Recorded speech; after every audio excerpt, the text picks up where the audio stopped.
My story is one that has always had God as a central character. That's not to say that I've lived a perfect life or that God has always been at the center of it, but what it does mean is that when I finally allowed God to have full control of my story, it started a new chapter full of purpose, redemption, and restoration. My name's Aaron Florian, and this is my story. I grew up in a loving family that instilled traditional family morals in us. Things like hard work, honesty, and the kindness and compassion to help others. As kids, we grew up in the church, and I always believed that I knew in my heart that God loved people. But I always felt that I had to earn His love for me, whether it was saying the right prayer in just the right way or doing the right combination of deeds. I felt that I could never fully earn or keep His love. We started attending the Nazarene Church in Chicago Heights, Illinois, when I was 11. This was a pivotal time in my life as I learned that grace was a gift and something that I could never earn. I gave my heart to the Lord at 11 years old, but that wasn't the end of my faith journey. Not at all. When I was 13, I went on a mission trip to the Bahamas. On this trip, it was really the first time I truly felt God working in my life to challenge and stretch me. The week-long trip culminated with a service in which the speaker asked for those who felt called into missions to come forward. If you wanted to be a pastor or a missionary, to come forward so that you could be prayed for. And as people got up and headed toward the stage, I remember asking myself how they knew this was the case for them. And I just knew it was definitely not what I wanted. And about the time I was thinking all of this, and I experienced something in a way that I never had before or never have since. It was God's voice in my head speaking to me in a way that sounded like a loudspeaker in my brain. I was hearing His voice really for the first time in my life, and it was frightening to say the least. He just said one word, "Go." And I thought, surely you don't want me up there. And the voice just repeated that over and over, "Go." And every time it got louder and stronger, and finally, just out of sheer panic and fear, I got up. Even if I didn't want to, I went. I walked down front with my head hung low the entire time. I was prayed over, and when I finished, I looked up, and it was my youth leader. And she was standing there, and she said to me, "I had no idea you felt called into ministry." And I told her, "I didn't either." She asked what type of ministry, and almost as a reflex, without realizing it, I blurted out, "Youth ministry." When I got home from the trip, my youth group experience really shaped what would happen for the rest of my life. My youth pastor challenged me, mentored me, taught me, and most of all, helped me really understand what this meant for my life, what the call would mean for my life. But then a year later, he was gone. So there I was, a 13-year-old kid obsessed with sports. I was unruly, undisciplined, left to figure out for myself, where do I go from here? From that point, I made a lot of mistakes. I lost focus on God's call, and my headstrong nature led me to whatever I wanted, whenever I wanted. It wasn't until junior year of high school that I began a relationship with my second youth pastor. He was a former athlete, and I identified with him, and we were great friends. And he showed me that God had always had something greater in store for me than what sports would. And I was in the process of trying to redirect my life when I learned to play the guitar. I learned so quickly and loved just every second of it. Music was suddenly a huge part of my life that again changed something in me forever. It played a huge role in finding a place for me to belong in the church and allowed me to worship God in a new way with my entire life. And when I was getting close to graduating high school, I had a decision to make. Do I pursue God's call in my life, or do I go and do what I felt like I wanted to do with my life? And it was at an event called NYC, Nazarene Youth Conference, that I decided to follow what God wanted for me. And because so many of my mentors went to Olivet, I decided that's where I would go to pursue my degree in youth ministry. Olivet offered so much opportunity to learn and grow that in my first year I felt like I was a new person. I was following God's call, yet all the time ready with my exit strategy just in case it all didn't work out. It's funny how God works at times, yet it also makes perfect sense because throughout my story, He has always given me exactly what I needed at exactly the right time. In 2011, I was able to go to M11, a conference for pastors and those in ministry. And there God dealt with me in a new way, and He asked me if I was done holding out, if I was done waiting for something better to come along. Was I going to trust Him with my life or figure it out for myself? In February 2011, I gave up on me and chose God's story for my life. I wanted His will over my own. It was at Olivet that I met the love of my life while on a mission trip to Guyana. Jen and I were married in 2012, and she is the greatest person I've ever met. She's also the best companion a man or a youth pastor could ever ask for. God used us to serve in a few churches as youth pastor while I was still finishing my schooling. And I'm convinced that God used that time in our lives to grow our marriage and prepare us to be the team He wanted us to be and really needed us to be for His ministry. We came to the point in 2014 in a manner and a timing that was just completely orchestrated by God from start to finish. We have loved being a part of a church that is committed to spreading the gospel to the surrounding community, one relationship at a time. My story is one that shows that God is always chasing after us. He is always calling to us to join our story with His and to let Him become the author of our lives. I look back and see all the paths I could have taken that would have led me away from God's story. And yet I see God intermingled in the spaces where I wasn't always so faithful. The reason I'm here today is because God led me. But the reason I love youth ministry and teenagers is because I feel that God has prepared me to help students find their place in His story just as He did for me. We all want to be loved and accepted and respected. We all want to have purpose and to belong. My story is one that reminds us that we were created to have all of those things, but we were only meant to find them in the God who created us and the Savior who redeems us. Never give up on what God has in store for your life. My name's Aaron Florian, and this is my story. Good morning, church. Oh, thank you.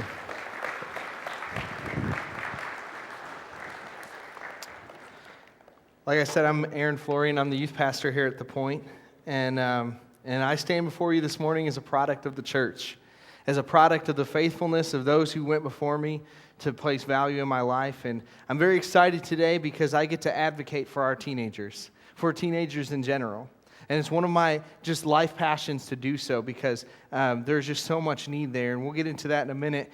But I just really love getting to know students and their families and to get to know their stories, and because no matter the story, no matter who you are, where you come from, I love that I serve a God who is ready and able to do amazing things in the life of every single one of those families. And this morning, my goal is to help you see and catch the vision that we have for our students here at The Point, and to show you how every single one of you can support our students in one way or another.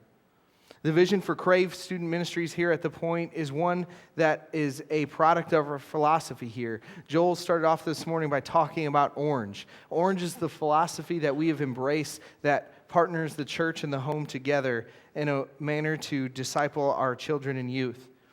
And it's not just a curriculum model for us, it's a philosophy for us to improve the way that we introduce people to Jesus. And in Crave Student Ministries, we use what we call the XP3 curriculum.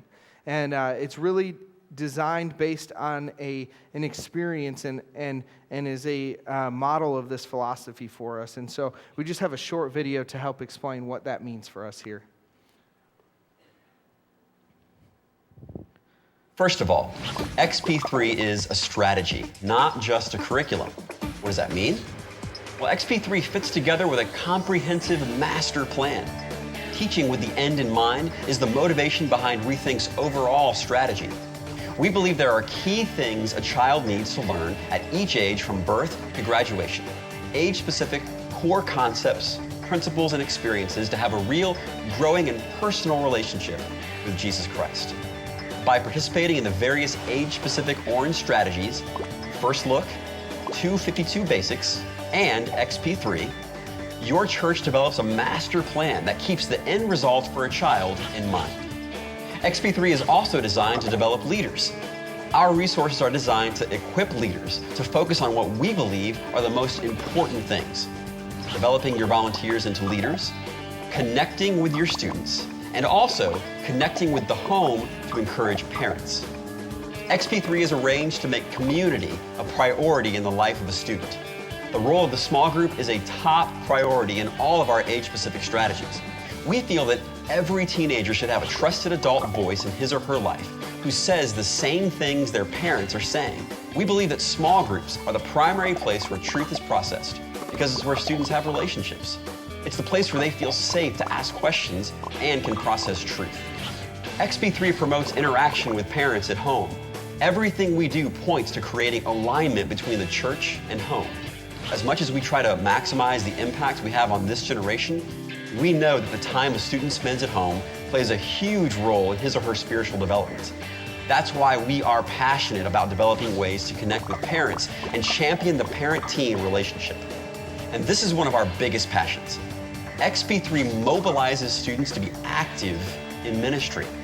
At Rethink, we believe in transitioning students away from a lecture-based format to one where students can actually experience the core truths of wonder, discovery, and passion. We believe that getting the chance to be a part of the local church, getting the chance to serve now and not wait until someday, is how they will desire to be a part of it. We believe if we can get them active in serving now, that this will be a key component to their making their faith real and personal. And so that, in a nutshell, is what has driven our vision, our mission, and our purpose for what we do in Crave Student Ministries. XP3 for us is a tool to help students discover wonder and passion for God and for the things of God. And our mission statement for Crave is derived straight from this experience-driven strategy. Our mission is to create a hunger in students to serve God. We want to see our students hungry for what God would have in their life and what He can do in the world around them through just their obedience to Him. And the idea behind our name implies that students are hungry, that students are craving something in life. And so this morning, as you were coming in, some of our students were handing out snacks and asking you, are you hungry? And that idea between crave and hunger is a simple one for us. We probably face that question on a daily basis. Are you hungry? Or we ask ourselves, am I hungry? Do I need to eat right now? Some of you came in this morning and you're like, am I hungry? I'm starving. Like, give me that donut, then I'll have Doritos, then I'll maybe come get some cheese balls, and then if there's time or room left, popcorn, right?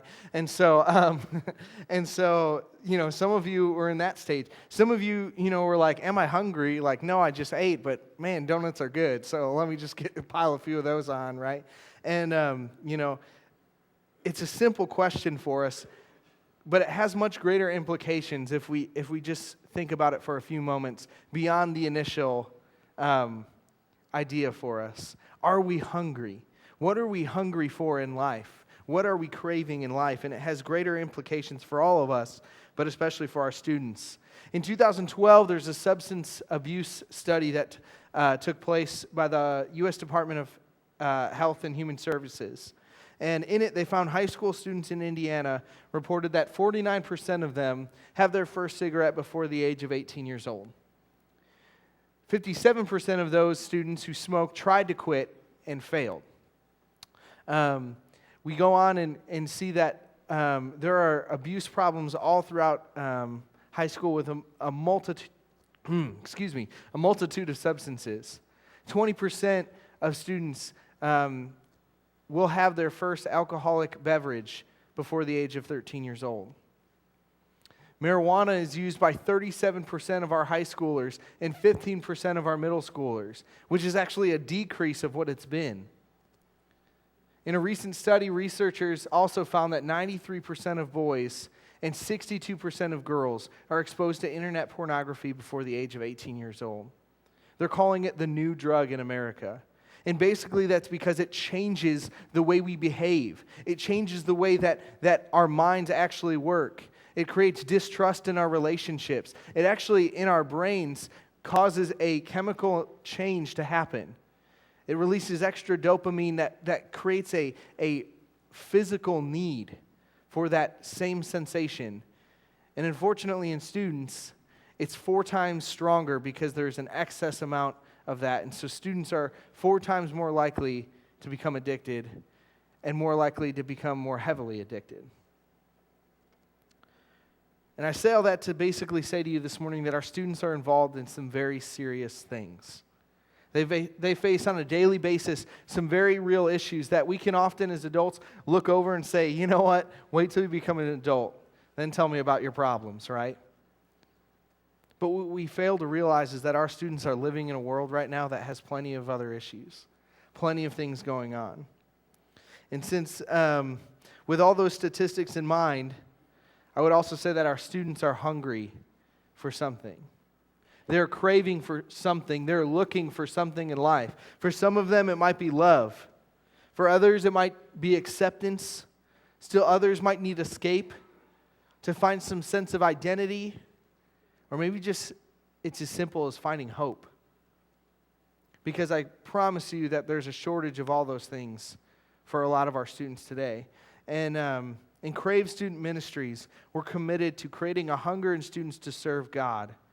Because, I wake up every morning with the question in my mind, if students don't hunger for the things of God, if students aren't hungry for what He has in their life, what else are they going to be hungry for?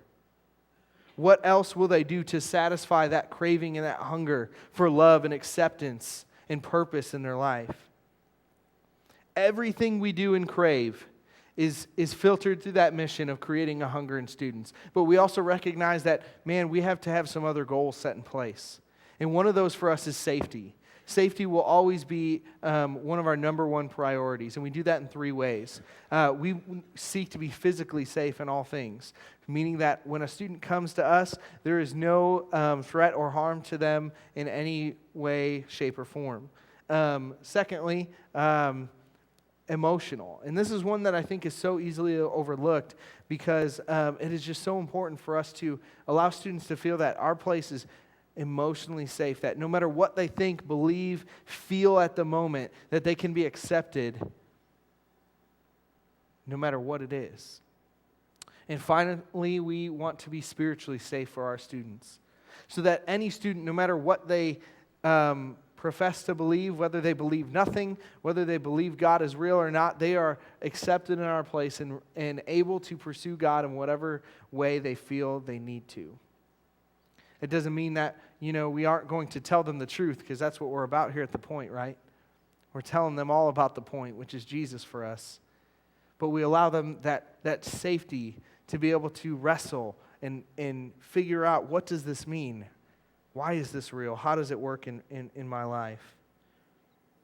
And with all of those things, we have gone along in Crave for even just a short year, and we've realized something that I think we all must share, or I must share with all of you. And actually, before I get there, I will also say that part of our mission behind Crave is that we seek to be excellent in everything we do.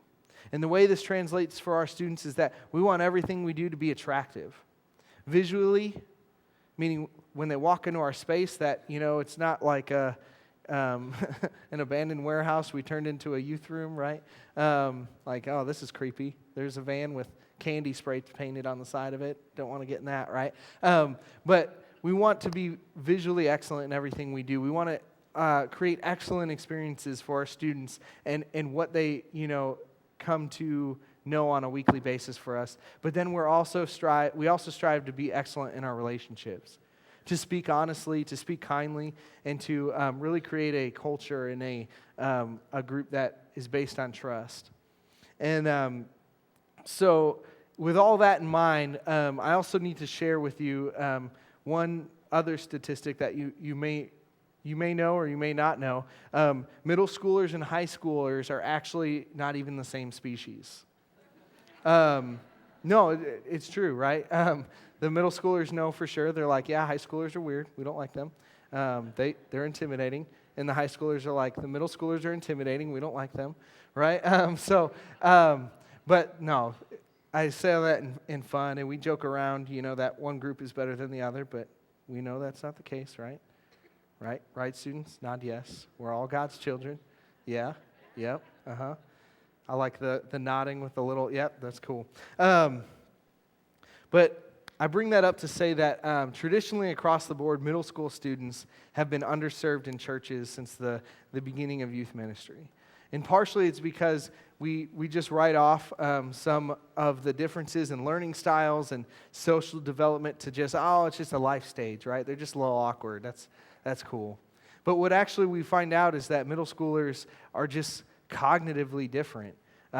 Statistics will tell us that middle school is the second fastest cognitive growing stage in a person's life. The first is from birth, from 8 months to about a year and a half, and the second is in middle school.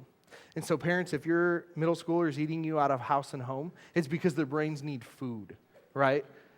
They're just growing at an exponential rate, and they're just like brain hungry, right? And so, I just say, hide a little stash for yourself somewhere in the house. I have to do that with Jen from time to time. Usually a place she can't reach or doesn't want to go into is good. So she's not in here, so it's okay. I can say all that. But I'll get it later, I'm sure. So with all those differences in mind, we are committed in Crave to age-appropriate teaching. And what that means is that for our middle schoolers, we are committed to teaching them in the ways that they are best suited to learn. So we are not going to have them learn at a level that we would expect a high schooler, in a manner that we would expect an adult to process information. We want to help them and partner with them and allow them to process information in the way that they do best. And with our high school students, we do that by also challenging them in ways that maybe a middle schooler isn't ready for. Because a high schooler soon is going to be prepared for, or going to be facing a world that is challenging to live in. And a world that will challenge their beliefs and their principles and their morals and their ideas. And so we are committed to supporting both of those groups. And so that's why we created Boost and Fuel. Boost is our middle school edition of our Crave ministry. And the idea behind Boost is that we are focused on boosting their basic faith teachings that they learned in Next Gen. See what I did there? We're boosting their faith teachings, right? We're boosting that crave in our students.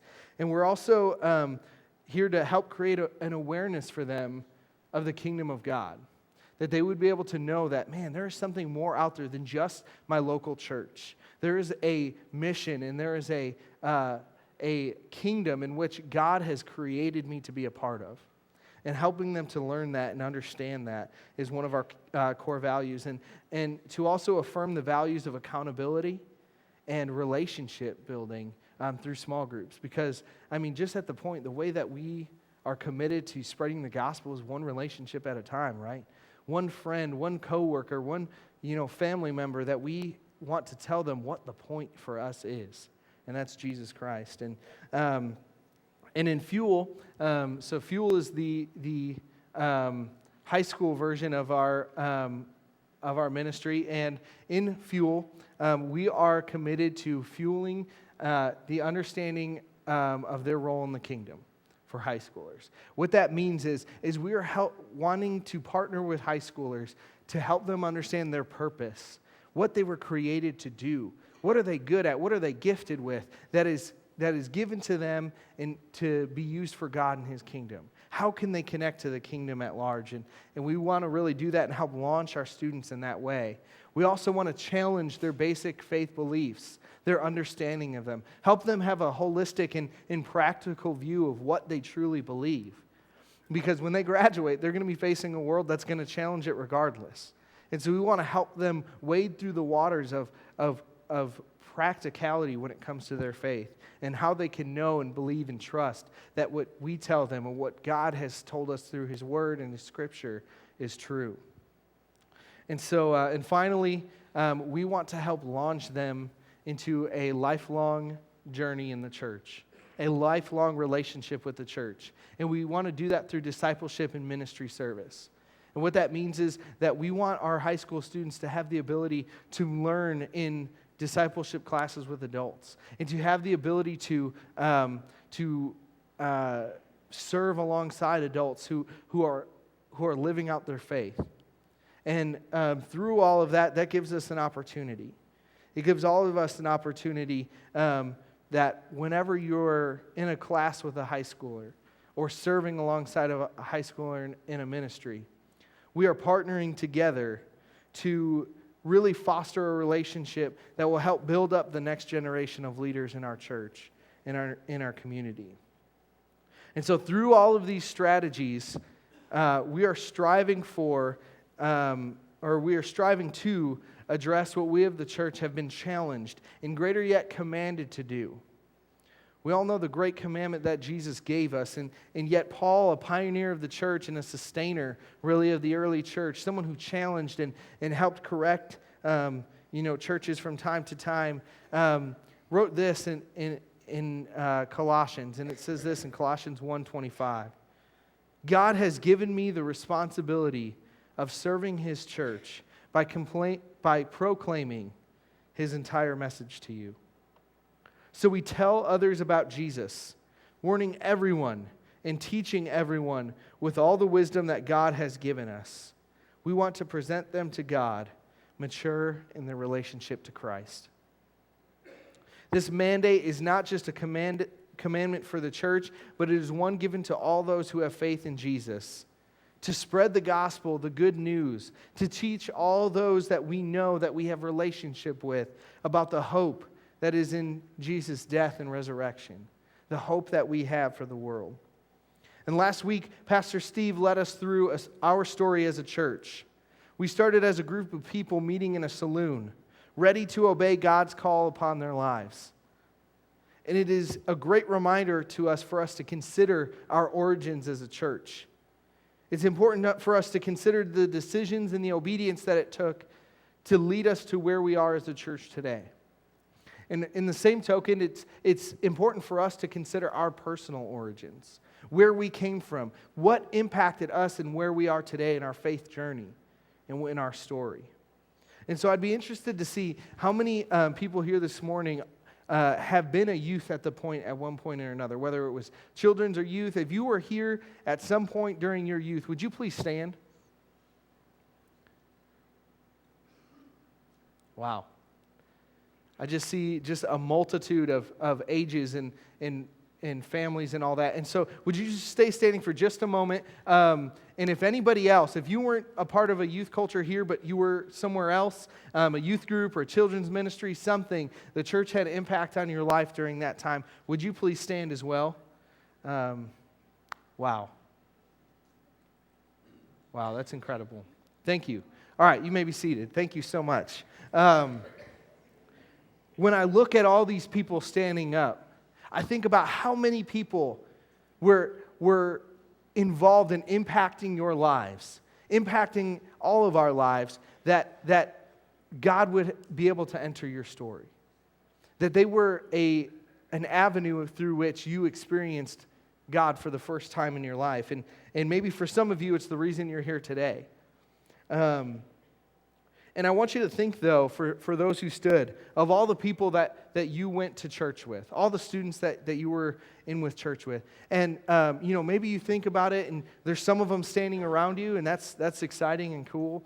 And maybe some of them have gone off, and they're in other churches or started churches or doing whatever, but they're serving God wherever they're at. But I'm willing to bet that there is a large percentage of those people that are no longer walking with God in their story. Some of them may have just slipped away. Some of them may have taken paths intentionally away from God in the church. But no matter what, the statistics tell us that across the board it's the same. Somewhere near 70% of students will leave the church after high school, with many never returning. And even those who do return, even those who have kids and come back and want to raise their family in the church and make a commitment to Christ later on in life, my question for us this morning is, how many students leaving is unacceptable? How many students have to leave before we're like, we've had enough? We're ready to see students' lives change. We're ready to see people's lives change because God had a part in the lives of students. God's story intermingled with theirs, and it created a new chapter for their lives. And I'm going to ask some friends to come and join me this morning, and they knew who they are. Yep. Oh, awkwardness. Okay. Yep. No, it's good. Yep. These are some of our middle schoolers that are part of our Boost program, and a lot of them have been involved in our Next Gen department. In Next Gen, we made a commitment about 3.5 or more years ago that to invest in the lives of our families, to invest in the lives of our students, to introduce them to Jesus. And this is the result. These are the first fruits of that commitment we made for Jesus to be involved in the lives of our students. And some of them, God is already, most of them, all of them, I should say. The thing that ties them all together is that God is equally writing a part of the story of each one of their lives. Some may be bigger parts than others. Some may not know what that story is yet, but they know they want it. But regardless, these are students that all have been impacted by the commitment that we made just a short time ago. And Isaac here is one of my good friends. Are you ready to sing for us? No? Okay. Isaac is one of my good friends, and I love Isaac because he really even challenges me to have a heart and a compassion that matches his own. And I find myself falling short so many times because Isaac's one of the most generous, kind-hearted people I've ever met. And I look at Isaac's life and I wonder, what will God be able to do in his life through his story? And I look at Darren Emily, and Darren's a 6th grader, and he's just kind of starting out in our ministry. But yet I already see God's hand working in his life that has created some patience for him, some amount of enduring the goofy awkwardness that I make him endure on a weekly basis. It's awesome. Darren is just one of, again, the most gentle yet grounded kids I've ever met. And then we've got Kennedy Cockrum standing right next to Darren. Wave, Kennedy. Yeah. The thing I love most about Kennedy is her smile. She will come into a room and just be happy in herself, and she's a little bit shy, but yet there's just this radiance that comes from her joy. That I wonder, when God enters each one of their stories, what is he going to do? What is he going to be able to do in the lives of other people by just using and building those talents and gifts that he just has already started to bring out in each one of them? And the list goes on for each one of these students up here. But I also ask you to question this: what would happen in their stories? What would happen in the lives of others if God was not a part of their story? I don't think or maybe you do realize, but we have 2 people here on staff today that were a part of our youth culture as a church.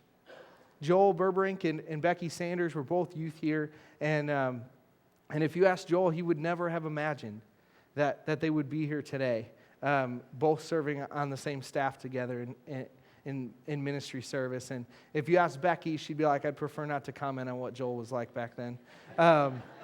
So it's good. But regardless, I look at their stories, Joel and Becky's, and I think, man, what if we had dropped the ball?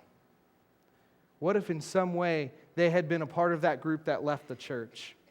What if they had been a part of that group that never allowed God to author their story? And I look at our students and I say, church, there's too much potential for greatness. There's too much potential for life change for us to drop the ball in the lives of these students.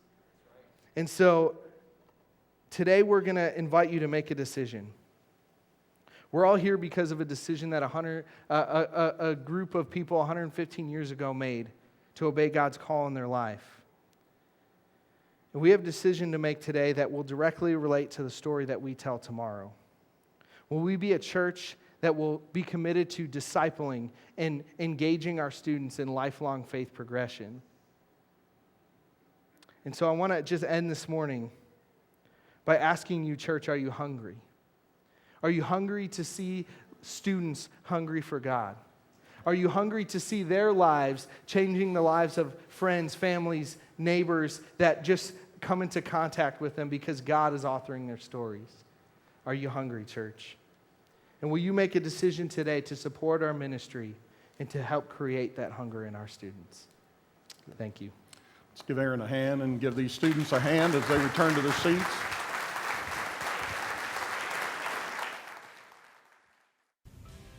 Hi, I'm Aaron Florian, youth pastor here at The Point. Thank you so much for watching today. If you feel led to give, you can do so by going to our website, gotothepoint.com, where you can select the Donate tab and then choose Crave Student Ministries as your giving option. Thank you so much for watching today and for supporting our students and ministry here at The Point. Thanks.